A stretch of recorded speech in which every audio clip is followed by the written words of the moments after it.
Comics.fm. We're talking about rifters today. I have a bigger one than you, Josh. Fair enough. You- You did call yourself Pop Can while in our shenanigans, oh, so I don't know if that counts or not. Pop can. No, I would say, you know what I am, though? A Comics FM mug. That's the right girth you want to drink out of. So, with me in this episode of Comics.fm, by the way, JP Black here, this is Josh Aldis Snow. You went by two different names in your two different radio careers, Josh. Yes, all the snow I didn't know, like in radio, like you don't get to pick your own radio name. The program director did, or maybe you didn't get to. It No, depends on the program director. normally you do get to pick your name. You just Oh, you were well. Let's take it back a little bit. Okay, so Josh, you and I met at 95.9 The River. correct. Okay, you are now my second River alum on Comics FM, and there's going to be another one coming soon. So this is my first radio station I ever worked at. Your first radio station you ever worked at. You Yep. were you go to Columbia College. You want to be the next Quentin Tarantino, right? Tarantino meet Kevin Smith. Yes. And Kevin Smith. Okay. So yeah, you want to basically be like us growing up with these iconic kind of new style directors. You're like, you know what? I can do that. I'm going to Columbia, where all the best go. You run into Anakin Skywalker at Columbia. Jake By the way, Lloyd. I wasn't gonna bring it up, but it just kind of flowed out there. I think now I that knew I was expecting it. I was expecting it's my the I Heart Hucklebees one guy Jude Law's story of the chicken salad joke. Like that's what I got to do. I I never don't know saw if you've that, seen but that movie. I'll take your Oh, word for all it. right. So fly that over. So no, it's my fault. All I know is it sounds like something where he has to say the same. Listen, you have an iconic story because you met the one to bring balance to the Force. Yes, I have. He wasn't bringing balance to the Force at this time. This was after he brought the balance. Maybe he the was, though. PTSD version.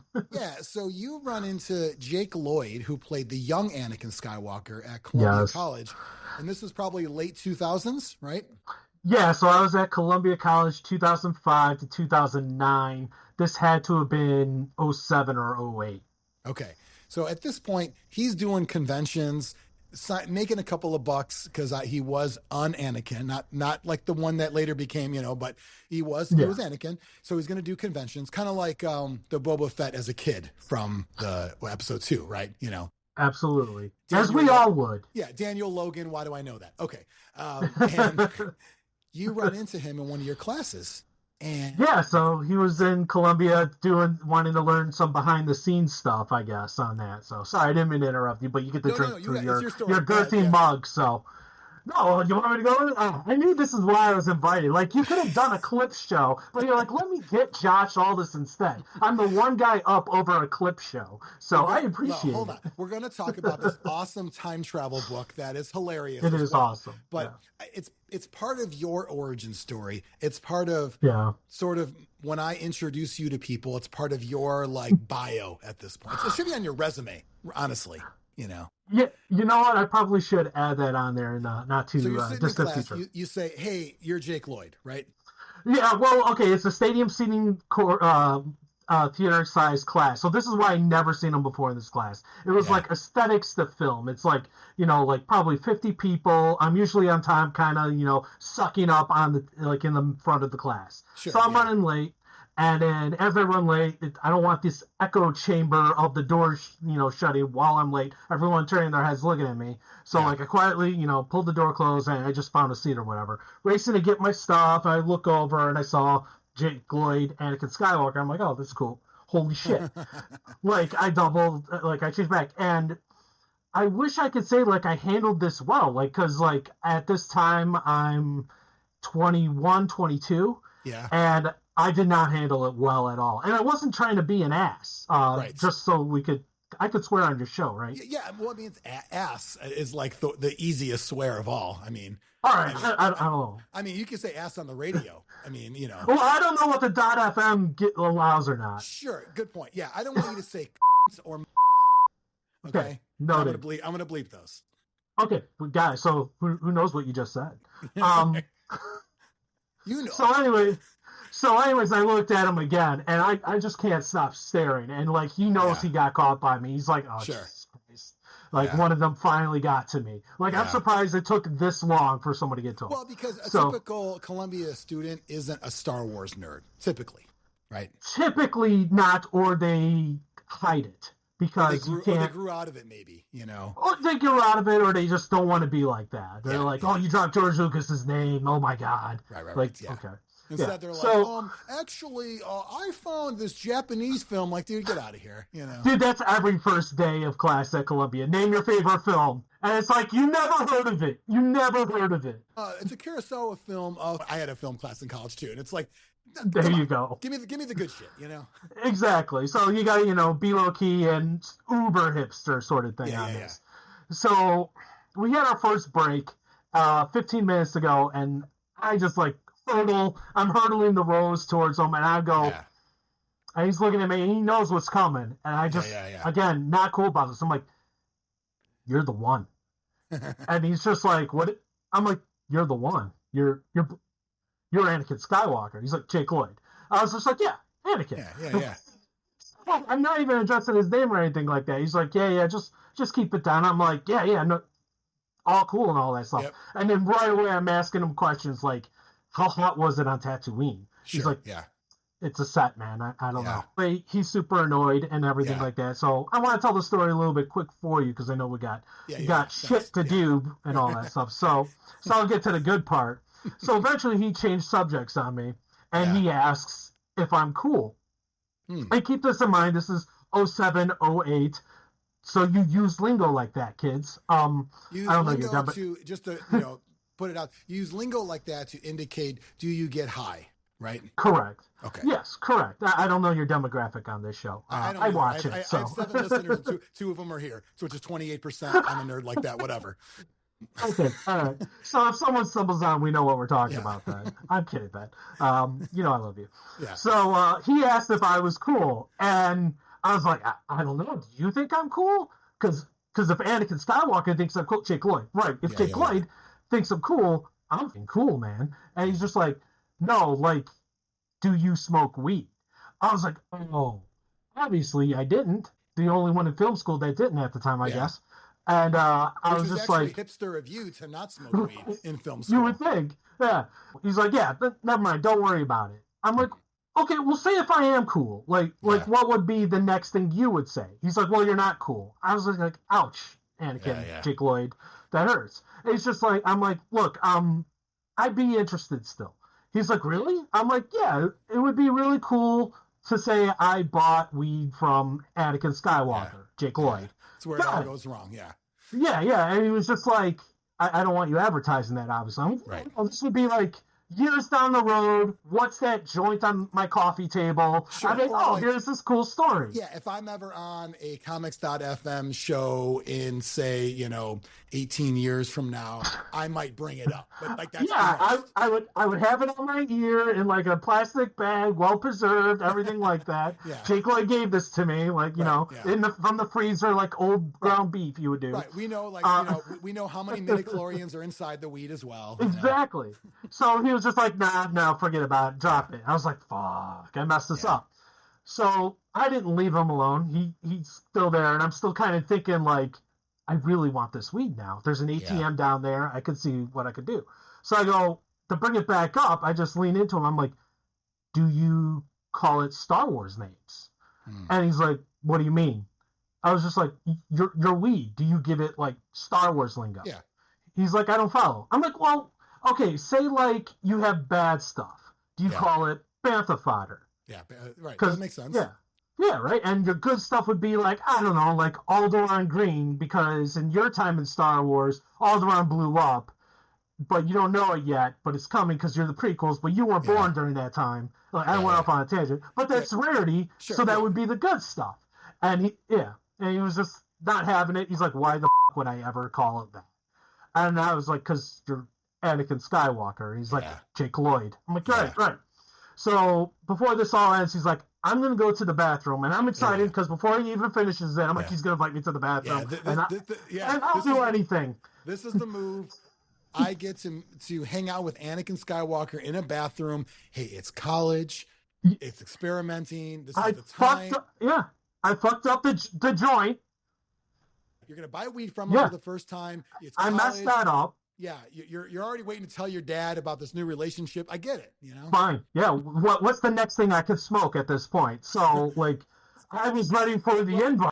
So instead of, going that route, he goes, when I get back, I'm going to sit over there, and I don't want you to be near me. Yeah. There we go. I was like, that's the kiss okay. of death right there, yeah. Yeah. So he went to the bathroom, and he never came back, and he never came back to that class again. So there's the Anakin Skywalker. Do you think he sensed the Force in you? Like he thought it'd probably be a bad idea to tangle with you? No, I think he severed himself off from the Force. I think I was not the first person to act that way towards him. From articles I have read lately, but since then. He had some rough patches. I wonder if sure. he ever directed anything, and if you causing him to not, what is it, aesthetics of film? Was that what it was? Yeah, aesthetics of film. So maybe you caused him to leave that class, which caused him to not become a famous director. I couldn't tell you. I haven't looked on IMDb. Yeah. Look it up. So anyway, that's your key story. It's gotten you very far in life, obviously. There we go. Yes. And you and I. you and ouch. So, no, I know. What are you talking about? Do you know how many times just people I know you've told that story to? At least 11. I'm just saying. And then tack 10 more on of your own. You're at 21 times telling the story, and I'll tell you, it gets better every time. You add a little thing every time. I love that. You got to keep it. I just figured you're deflecting that we met, because you got me in the Blood Bowl, and I have nothing but disdain from you because of Blood Bowl. Yeah. So then you go to Columbia to be a famous director. I'm just going to guess it didn't pan out, right? So, and it was to be a writer. Oh, to be a writer. Okay. So I'm wearing a shirt for you, by the way. So I've got a Jay and Silent Bob Strike Back style shirt. So you were not a writer or director on Star Wars. You were not a Kevin Smith. You didn't work for SMOD or what is it? A View Askew. You didn't work for any of that. Right. You were not Tarantino's toe guy. Like, he wants someone to give him the best feet, find good feet. Yeah. So you didn't have, you weren't selected to be, say, an intern for a big Hollywood place. However, you were selected for an internship nonetheless. And where was that at? That was at 95.9 The River. Okay. Or 95.5. What was it? No, 95.9. You had it right. Okay. WERV out of Aurora, Illinois, Wayne's World. And that was also my first radio job. And so we're at an event together. You're an intern. I think at this time, I was fired from my full-time job, working for one Kevin Trudeau, infomercial guy, and I needed some extra hours because I was just trying to find something else in the meantime. So I start doing more events. And again, this is a radio-based podcast. People that have been in the industry know that it ain't always like climbing. Sometimes like whoop, whoop, and sometimes you go whoop, all the way down, and then you kind of climb back up. That happens all the time. So for me, it was, I had a full-time job in radio, then I don't have any job in radio. So do you want to work a chocolate fest at the local high school in Naperville? Like, you know what? Yeah, I'm going to work chocolate fest at Neuqua Valley High School. I'll do that. Or whatever when we were at, something like that. And so I think we were at like a grocery store or something like that.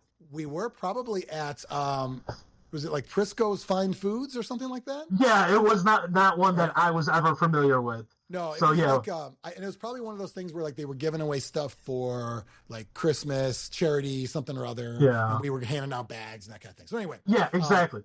Right. Okay. So we meet, we're hanging out, and you see on my phone an image. Do you remember this? I do, and I was ready to think about that. I was like, why was I looking at your phone? Was I being sneaky? Was I being obtrusive with your privacy? I have no excuse why I looked at your phone. Yeah, that's okay. Well, no, everyone looks at it once. That's okay. Hey, that's why you have a home screen and it's locked. You're not seeing messages. True. It's not like you didn't see the text from one Danielle Tefano that says, "Did you meet the new idiot?" You didn't see that text. You know what I mean? Because that would have crushed you if you saw her texting me saying, "Did I meet the new idiot yet?" And I would say, if by idiot you mean Josh Aldis, no, I did not meet that idiot. I met. I would try to cover it for you, obviously. No, but I appreciate it. Yeah, of course. You saw on my screen. It was actually a space wolf from Warhammer 40,000. And you said, "Is that World of Warcraft?" And I was like, "You nerd. No, it's not World of Warcraft. It's something way geekier. It's little toy men's on top of a table. And you Yep. started to inquire. Now, I wonder, was it this guy's trying to get a job, so let's be nice to this guy and all that. So that's fine, whatever. You know what I mean? That was I the Anakin in this story? Should I have went to the bathroom and never came back? I don't know. I could have. You would You had plenty of chances. Yeah, you would have had to load up the river van on your own afterwards. So you and I start talking, and then I invite you to play some games, and we start hanging out, that kind of thing. And you play some. But you held a bargaining chip for it though too. I don't know if we can say this because of the promotions closet, but I was really into that show, The League, and I saw it on our promo closet. I'm like, that'd be cool to have it. And you were like, you texted me one day, he's like, hey, meet us at the bunker, and if you play this game, I got a copy of The League for you. I did not say that at all. That never happened. Now, what might have happened? You might have said, I have some non-family members, acquaintances that might want to join us at an event, and they might play a game and randomly win a prize called a league, to which you have to sign for because they won the game. They had to leave early. They couldn't be there. You said, I'll just take it, and I'll give the DVD to them. And I said, okay, that's fine. So that's probably what happened. You might be right. Yeah. Yeah. So I just don't want you to have to reach, because listen, if I get in trouble, then I'm gonna throw you into the bus, and you're gonna dig up that DVD. I guarantee you don't have that DVD right now. Right? I do. No way. It's in a storage unit in Plainfield, Illinois, with all the Mantic crap and Blood Bowl crap. All right, that's fine. Ronnie's not listening. Neither is Jervis. But anyway, nobody knows who those people are. Nobody cares. More importantly, so then this is super long. I knew this was going to happen, by the way. I know. You got a lot I didn't even do. Sorry. No, that's okay. It's all good. This is what the show's supposed to be. Right now, it's pacing like the longest one so far. It's pacing that way, which is cool. That's what she said. Yeah, it's pacing that way. At that point, Josh, I ended up getting a full-time job, still with Next Media, who owned the river, but in Crystal Lake, Illinois, to be like an interactive sales guy, video, all that kind of stuff. And we still hung out, but did you stay on at the river after that for a while doing stuff? Yeah, for a little while, and then I had to move around 2000. I don't remember, but I moved to Bourbonnais for a bit, and I wasn't with the river. Did you get, I know you were at one time, you were mostly promotions. Did you ever get to do on air at the river or no? No, never did on air. I was the guy that cut spots. Oh, so you were production? Yeah, that they sold, this is a cool deal. Yeah, and it's Did you do video there too or no? No, I didn't do video until Crystal Lake. Okay, so then we get to Crystal Lake, and that is also where Jason is from the movies, Camp Crystal Lake. So Crystal Lake, Illinois, was the home of 103.9 The Fox, but not initially. So Star 105.5, which is still there, WZSR, and Y103.9 was there, which was like oldies, WWYW. Why do I know all these? Rivers, WRV. You start to know all these after a while. You can't get them out of your head. And so I started working there, and eventually I started helping out with some on-air stuff, some producer work, did some videos for Y103.9. I started doing a little bit on the air on Star, even though it's not my kind of music, but I wanted to do some on-air. And I heard a rumor, so things start, Ryan Wild tells two friends and so on and so forth. Although I will say this, Ryan, who I'm going to have on the show one day. Nice. Ryan told, he doesn't know it yet, so it's not he might say no, so it's not nice then. He might say no. Oh. I don't think he would say no. I don't think he would. Ryan's too positive a guy to say no to this kind of stuff. 100%. So Ryan says, hey, JP, only you and Jack Taddeo, who will be on this show too. Yes. Yeah, Jack's going to be on. He bought a t-shirt, by the way. Oh, yeah, you know what? I'll plug this. I don't care. It's already going long. We lost our viewers anyway, but Jack bought one of these. You can get this at comics.fm. Literally comics.fm. People don't know it. They think it's just a name. You could type that in. That's the actual website. Comics.fm. And you can buy a shirt.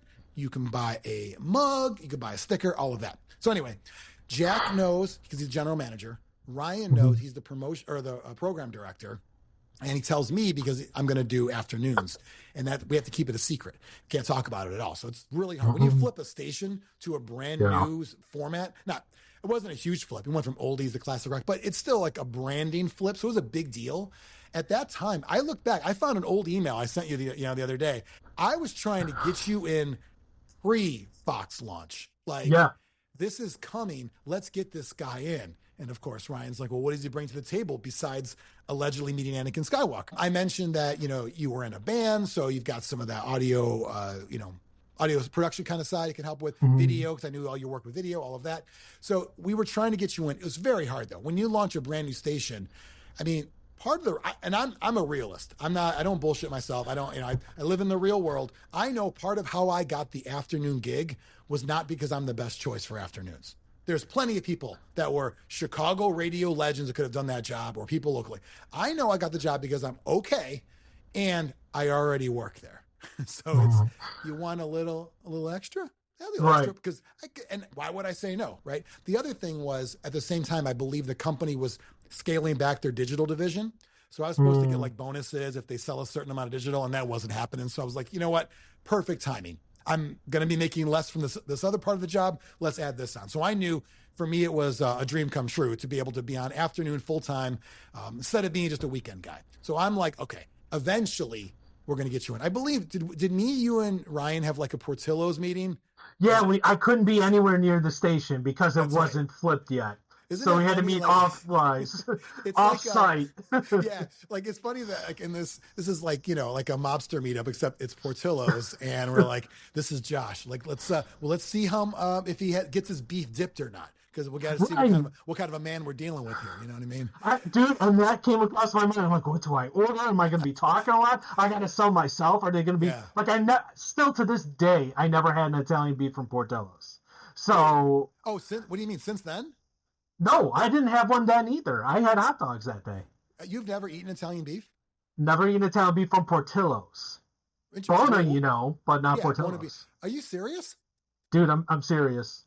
I know. They're all going to come after me. 3 people are going to come after me. Yeah, well, they're like I mentioned, there's 7, and so the 2 of them are on. Sorry. 2 of them don't care. 3 will come after you. So you already That's more than enough. A guy who's been in the Chicago area for 40 years? Yeah.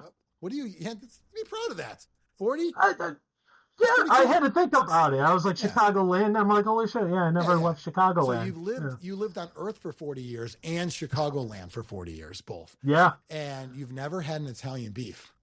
No, not from Portillo's. Oh, from Portillo's. Got it. Yes, I had it from Bona, which I know doesn't care, but I also had it from beef stands like Tony's on Pulaski. Sure. And by the way, I'm not, things have changed over time. Portillo's beef isn't what it was. I get all that. I like Bona better anyway. I'm just saying, I'm not trying to put on a pedestal. I'm trying to say that just by being around it's for so long, it's got to happen, right? Speaking of long, I know the show is, because now we switched to Italian. Well, here's the thing. Stop swearing. But anyway. I'm sorry. Stop. Listen, it doesn't matter. It's a fun show. That's all.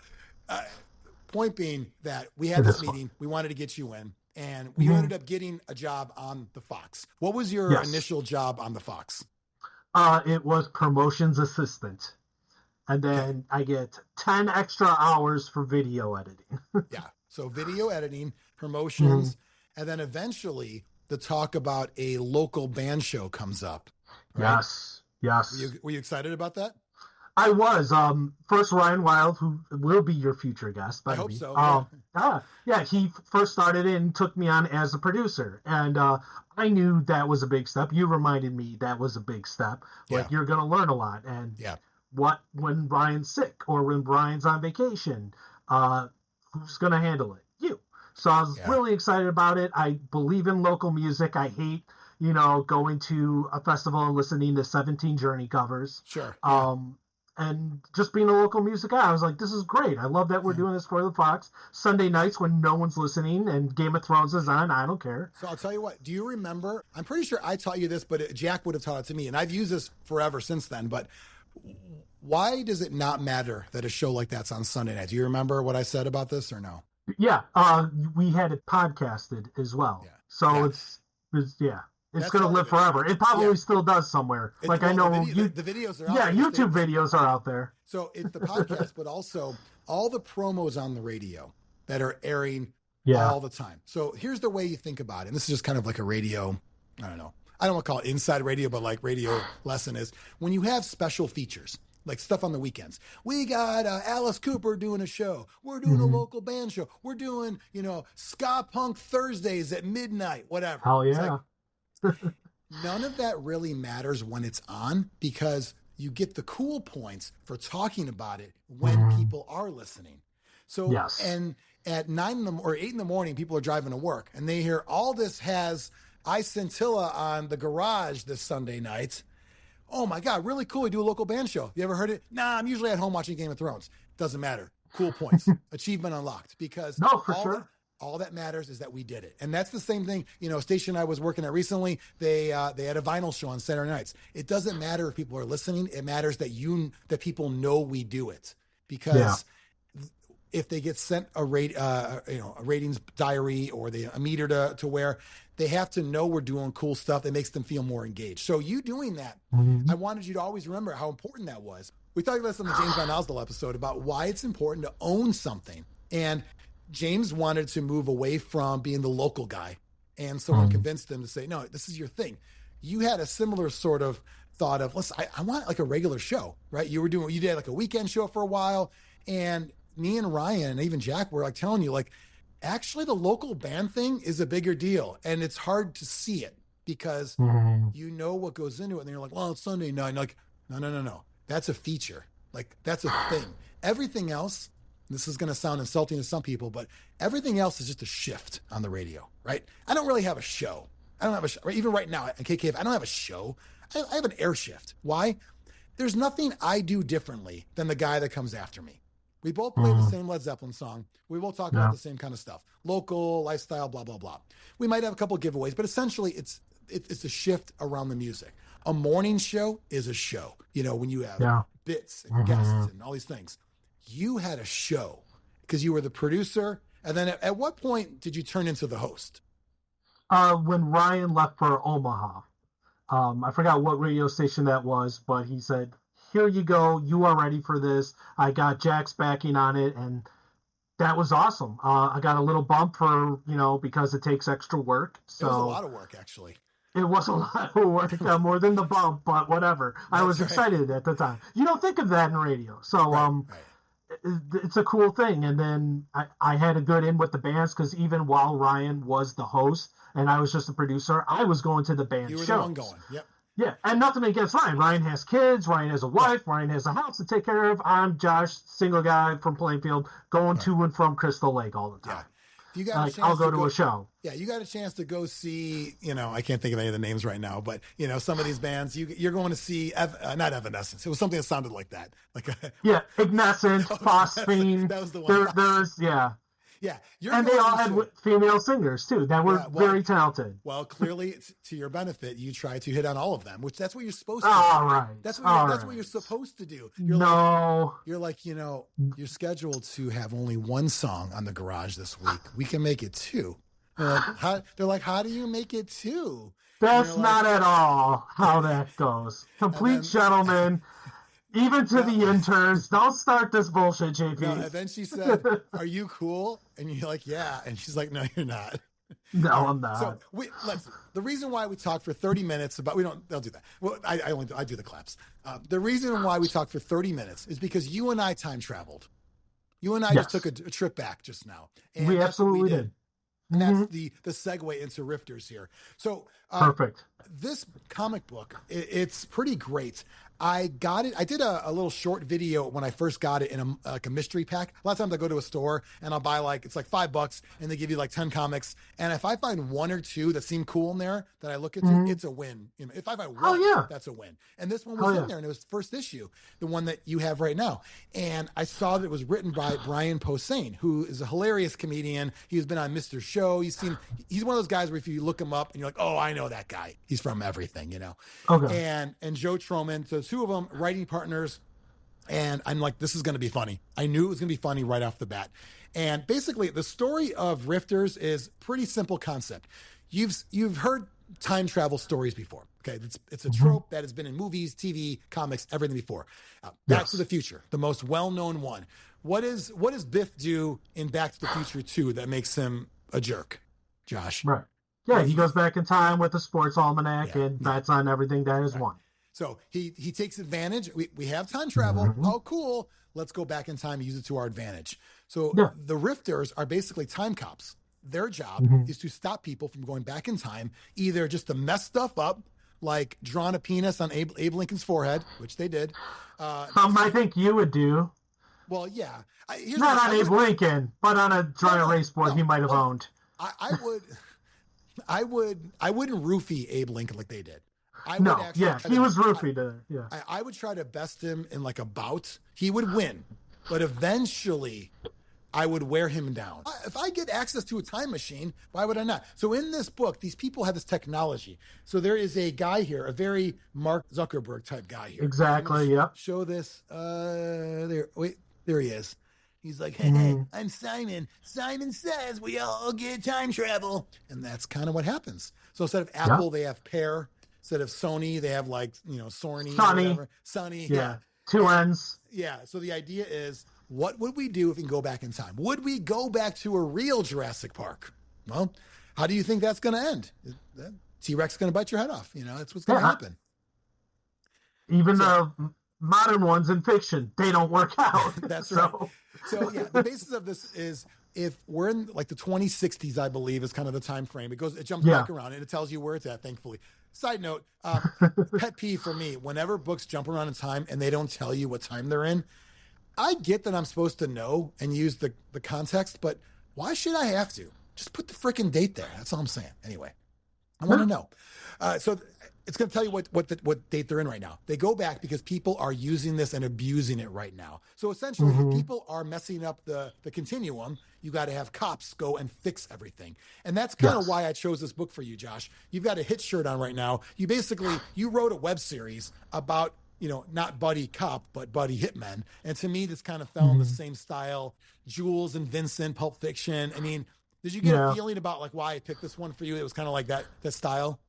Yeah, definitely. It had that kind of style, but also I love the story. I love the premise. Even the opening wasn't any dialogue. And you know me, I love dialogue, being a Tarantino film, as you said. But it reminded me, like, it opened up almost as like the classic cop noir kind of thing, like a Sin City thing where they explained everything going on. And it's so cynical and so anti-human because we have the tendency to mess things up. Right. And Yeah, so you're great. Exactly. So, not to give too much away, but like, we got JFK here, and I don't know if that came out of nowhere when I flipped the page. Yeah, so it's a little vulgar there. That's all right. It's part. It's not for the kids. No, not against that, but because it was leaning towards more on. And I'm not trying to get this into your show, but it was reading very liberal for a second, and then now we're putting one of the most famed Democrats. Presidents ever and making him into trans all of a sudden and you're like, holy crap, what just happened here? And I loved it. I mean, I loved where it took you. We got a lot of stuff going on, historical game hunting here. Yeah, so anyway, that's what's great about this book. And so the storyline, and I actually just picked up this trade from my local store, and it just came out. They just came out. So by the way, it's 6 issues. I was a little bummed to hear it's not an ongoing series forever. So you've got the first issue. There's 5 more, and those came out earlier this year. I think last year started. So they just came out with the trade recently. Check it out, because it's got the whole story there. I haven't read the rest of it yet because I wanted to kind of make sure we're on the same page. Gotcha. Literally. No, with this. I'm very curious with it because how it opened was here's the universe, and then the first case. You stop middle of the first case. Yeah, the 2 cops basically go back to the 1920s, bootleggers, and they're like, hey, let me get that. It's like, hey, it's only $20. Like, here's 100. The guy's like, oh my God. What do you say? Like, I'm going to get me one of those Chinese wives or something like that. Yeah, all the Chinese wives. All the Chinese wives. And then one of the great dialogues I found out after that, he's like, hey, we got a whole case of bourbon for that would cost us a half tank of gas. Oh, right. And it was $100. Yeah, by 2068. Yeah, 2068 gas is $200. Yeah. It's everything we have now with all the technology invading our lives. And to your point, Josh, what do humans do? And in this case, what do Americans do? We just screw shit up. That's kind of what we do with a lot of things. Yes. What would we do if you had on your phone the capability to go back in time? It probably would be used for things that aren't great. So that's where the whole story comes from. Overall, you liked it then, I take it, correct? Oh, I loved it. I absolutely loved it. Yeah. So Brian Posehn, Joe Troman, artist Chris Johnson, colorist Mark Englert, letterer Joe Sabino. Get this one. It is from Image, and they've got so many great titles as of late coming out there. Rifters, if you like any of that sort of R-rated comedy that is just pushes boundaries, but also makes you laugh about current things Yeah. going on in the world. You know? Absolutely current stuff going on. Like that, like you said, the Zuckerberg, he was like Zuckerberg meets Jobs meets Elon Musk kind of thing. Right. Yeah. Like, very much so. I mean, this is just great. You know, it's, you know, of course, Hitler makes an appearance. Oh, Fat Dead Elvis makes an appearance. I mean, it's great. So everybody out there, I wish, honestly, I could go back time. What if you could go back in time, Josh? What would you do? It could be something big or something trivial. Like not go to Columbia? Oh, not meet Anakin?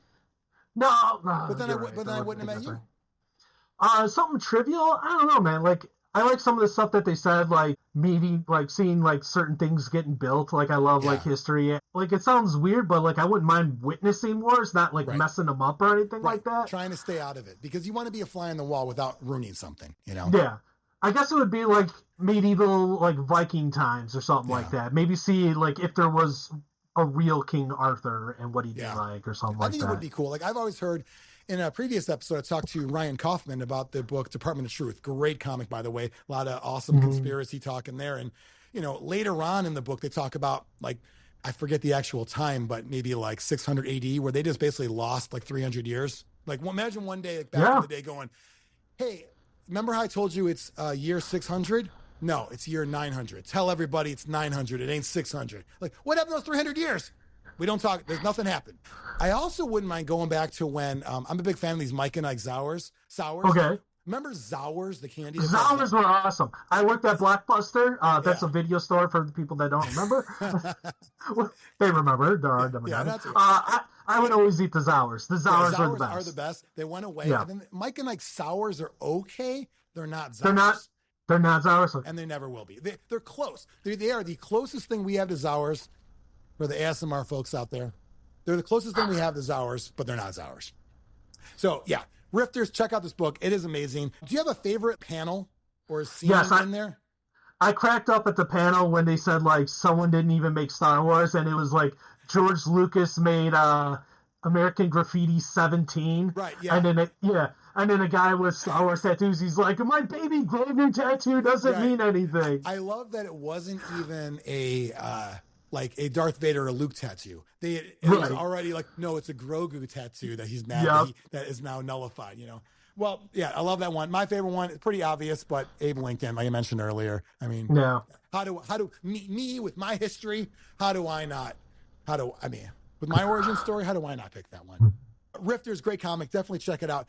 Josh, it's not a superhero book, but we do cover some of those because it is comics.fm. If you were a superhero, if you were Super Josh or whatever you wanted to be, what would be your thing? What's your name? What's your power? If there's a movie, who's playing you? Give me all that. All right. Superpower would be, I'm into the teleportation thing.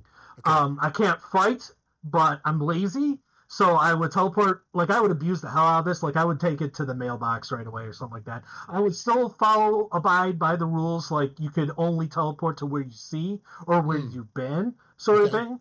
So I would abide to those rules. But other than that, like since I'm not a fighter, I could like run away sort of thing. I'm guessing. So like this is a lot like the episode I had with Ryan Kaufman about Department of Truth. He picked flights, but he couldn't fight either. So he's like, I could warn you of a battle, but or carry somebody. So you're saying you want to teleport to places you've been, places you can see, but you will be a pacifist teleporter though.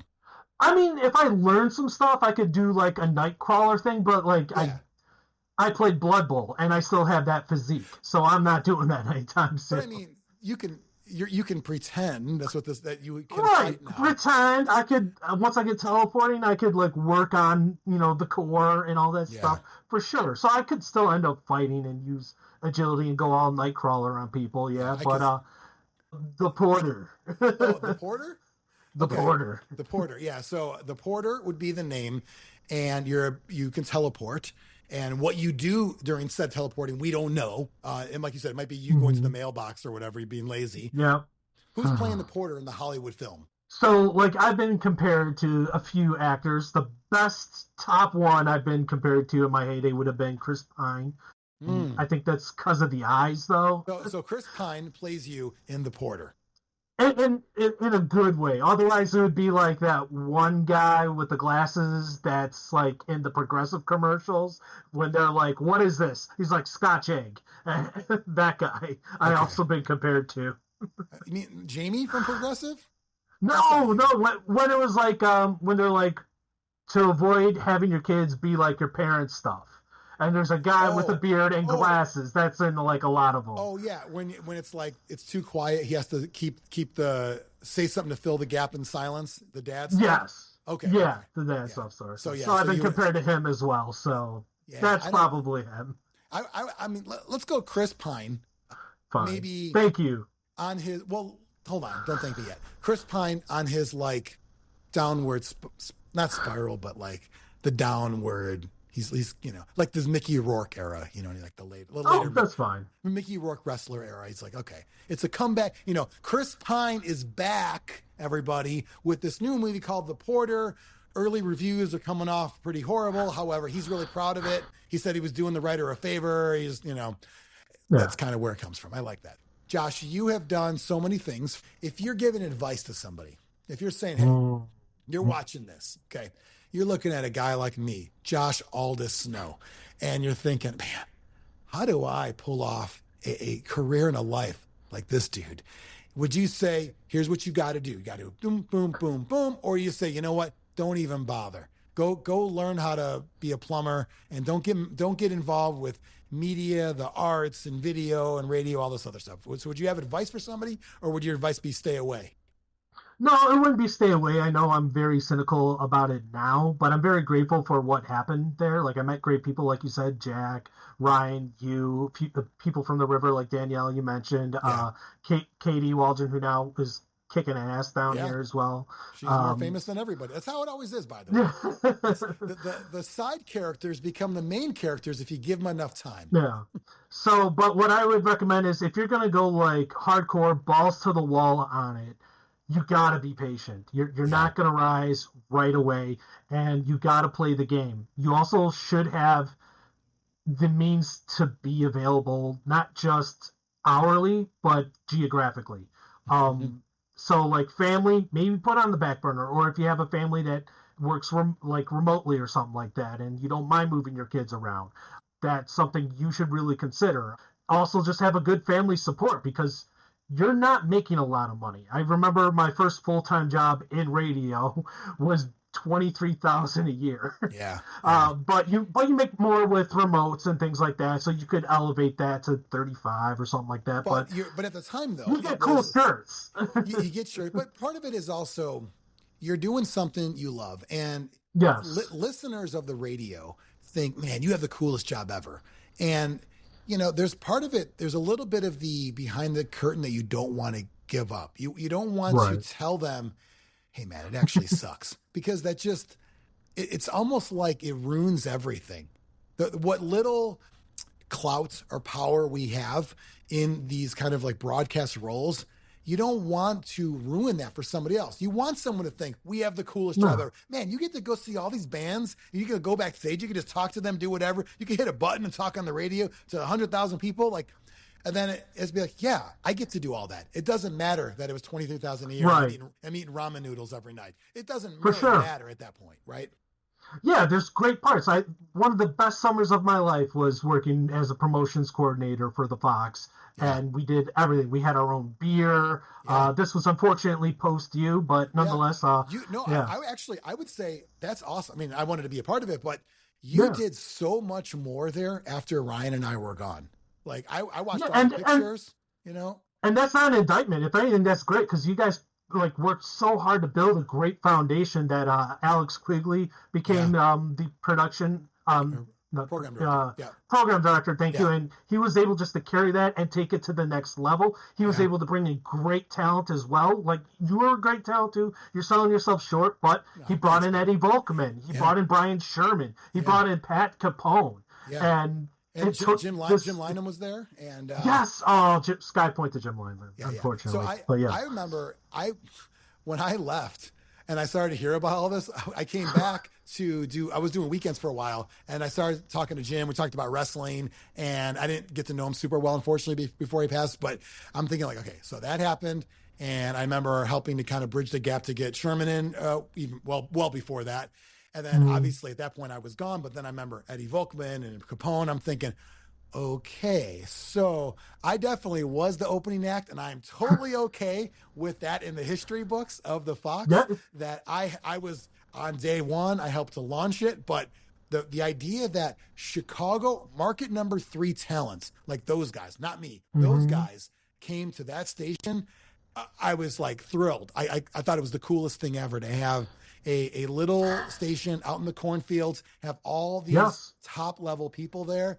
And unfortunately, corporate radio is what it is, and it was sold and blah, blah, blah. Does, but I loved it. And watching you basically be the go-to guy for all of the, kind of the glue to everything, I thought that was awesome, because I'm thinking, okay, I mean, again, it was very unfortunate because it felt like right when you were hitting your stride to take ownership of so many things, the station was gone at that point. But yeah, and by then I kind of stopped wanting to play the game as well. But it was great. I got like I said, I met a lot of great people. There's a lot of people I would love to think of as well. Like Tina Bree taught me everything there is to know about promotions, and it's not just radio; it's marketing. I wouldn't be into digital marketing without a degree in it or anything like that if it wasn't for Tina and learning from her and you and things like that. Like you could take a lot out of it. Tina is the best promotion director that exists. I mean, it's and great on air too.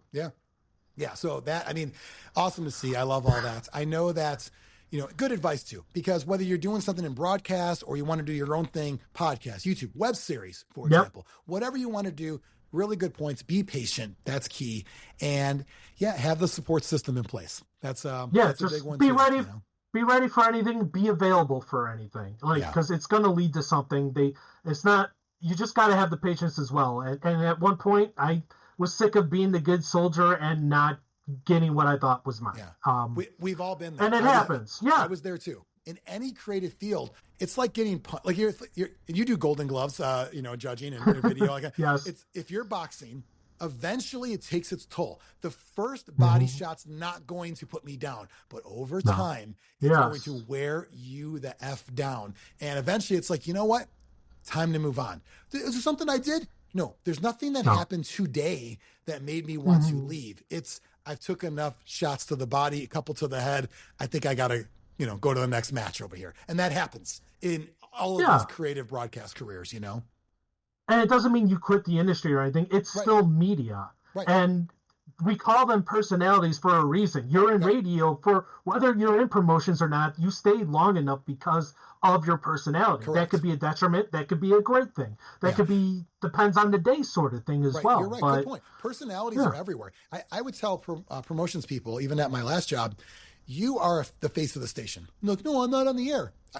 The on the air guy is not going to Ripfest or whatever. He's not going. You are there. So your chance to be like, if you're at Disney World, don't take that Mickey Mouse head off. You are Mickey Mouse forever. I don't know where you could take it off that, but anywhere around here. Same kind of thing in radio. You are the face of the station. You are the personality. And it's like I said, it's never a knock on any person. It's more of at a certain point, you just take your lumps. And you have to either, some people roll with it forever. Some people say, time to move on. And that's usually more common. But being patient, having those opportunities, taking advantage of opportunities. You didn't say no to anything, really. I mean, you didn't because I was in a position not to. I didn't have anything going on. I was free. I made I'm not going to drive home because I was traveling from Plainfield to Crystal Lake early on. I was like, no, I'll stay here as long as I can. Yeah, because then you have that moment of, I want to say yes to everything and be available and be a team player, but I think I'm getting taken advantage of. And so that happens all the time. But I remember one time we had a big, I don't know, it was a party or something, and we sent you to get all the food. And you went and got all this food, and then it spilled all over your brand new car in the back seat. Yes. And I remember I felt so bad for you. And you're like, whatever. And I'm like, whatever? Dude, you got to punch a wall. So you punch me, do something. And you were like, what are you going to do? What are you going to do? I was like, look at this guy. I'm like, it's going to hit him later. I know it. But No, it did, because it happened again, and I posted it on social media, and then and It my social media picture, my social media picture is me wearing the Fox shirt. So, and then of course I tagged the business, and that didn't lead to good thing. But it was a good lesson to learn, because it's like, at that time you learn, like how you taught me, it's about what brings in the money. I'm a promotions coordinator. Yeah. I'm not bringing in money. The station was losing money because of me, not for anything I'm doing. It's just, Right. I don't bring it in. You're an expense at that point. Yeah. So tagging a business that gives them money, that you wear a shirt of the station that they give you money for, I learned a valuable lesson of, like, there's this pizza joint, here's you, your car. Right. So I'm like, got it. Josh, you got to meet a lot of, we have about local bands. Who's the best or coolest, not best, but like coolest celebrity you've ever met because of all of your, probably Anakin. I don't know, well, top celebrity, but he's not the coolest. Is there somebody cooler than Anakin that you met you can think of? The situation would have been, if the situation was better with Anakin, I would have said that would be it. But just because I'm a huge Star Wars nerd, I do have Star Wars tattoos, which is why that panel went up to me. Yeah. I briefly met Chris Rock. This was when I was working at a movie theater on Lakeshore Drive, the Magnificent Mile. It was AMC something 16. I was a projectionist at the time. And that theater was small enough that it would have private screenings. Yeah. And I forgot what movie it was, and he must have been in it. Maybe it was State of Union or something like that. Where he was like when he played the president. Yeah. So, like, no, wait, it wasn't that. Anyway, maybe it was just him watching the screening, and he was invited into it. But, like, I'm waiting for, everyone to come out. He comes out, and he sees my name. He's like, Josh, right? I'm like, what the hell? I'm like, yeah, Chris Rock, right? He's like, yeah.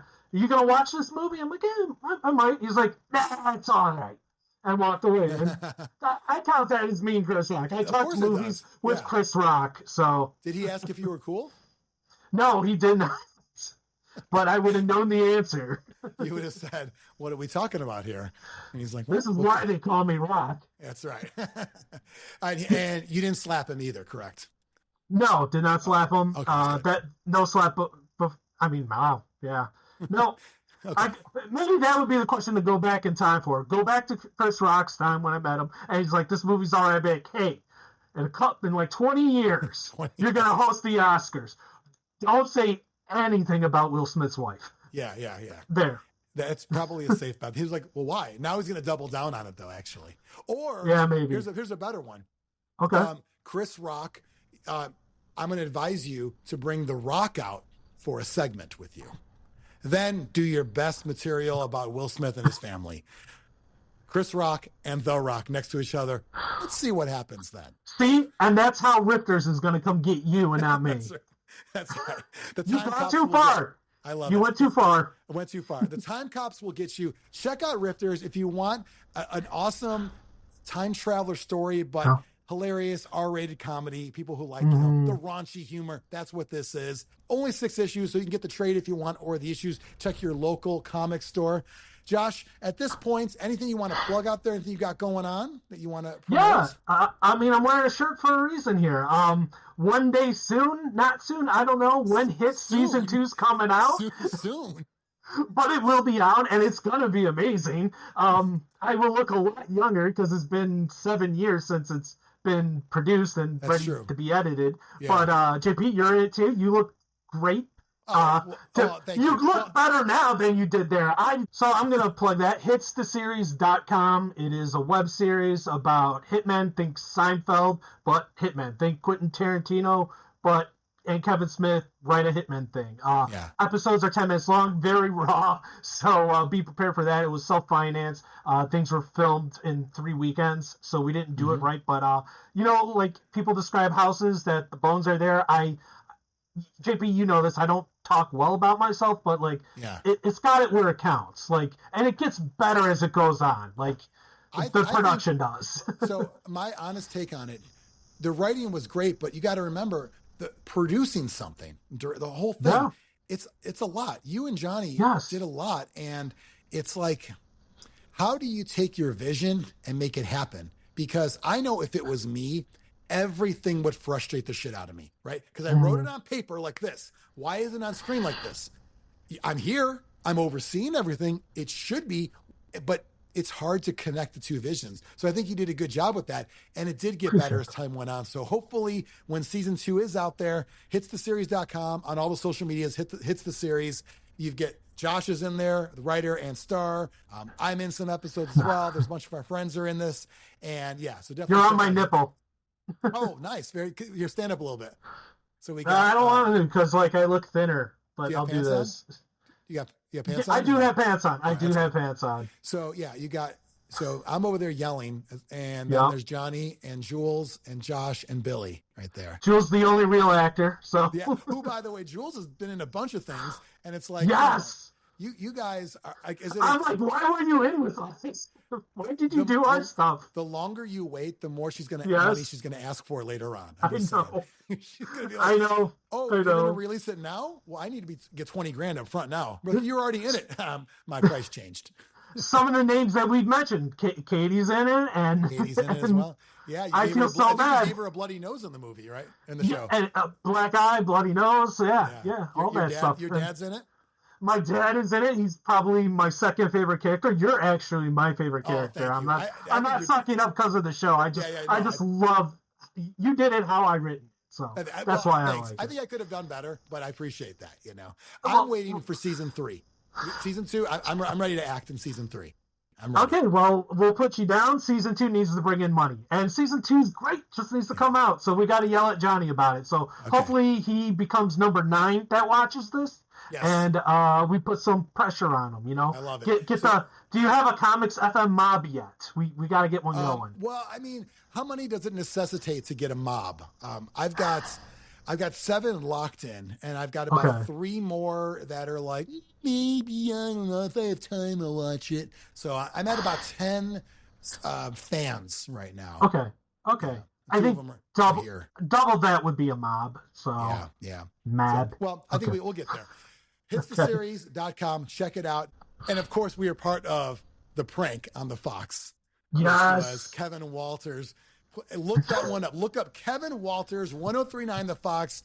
This is Plains Oasis. It is one of the greatest pranks that went viral worldwide in one day at a time when things weren't going viral. Like that wasn't a thing back in 2013 or 14, whatever it was.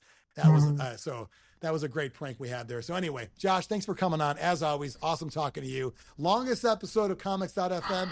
Appreciate it, JP. Thank you so much for having me instead of a clip show. I know you already regret it. I wanted a clip show. I already love the show. I'm not just blowing smoke of it.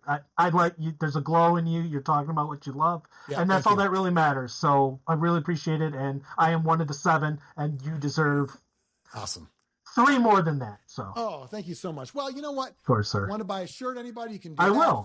Find us at comics.fm, the website, and all the social medias. I'm doing a bunch of other videos, TikTok, Instagram, Facebook, all that. Check it out. We'll talk to you next time.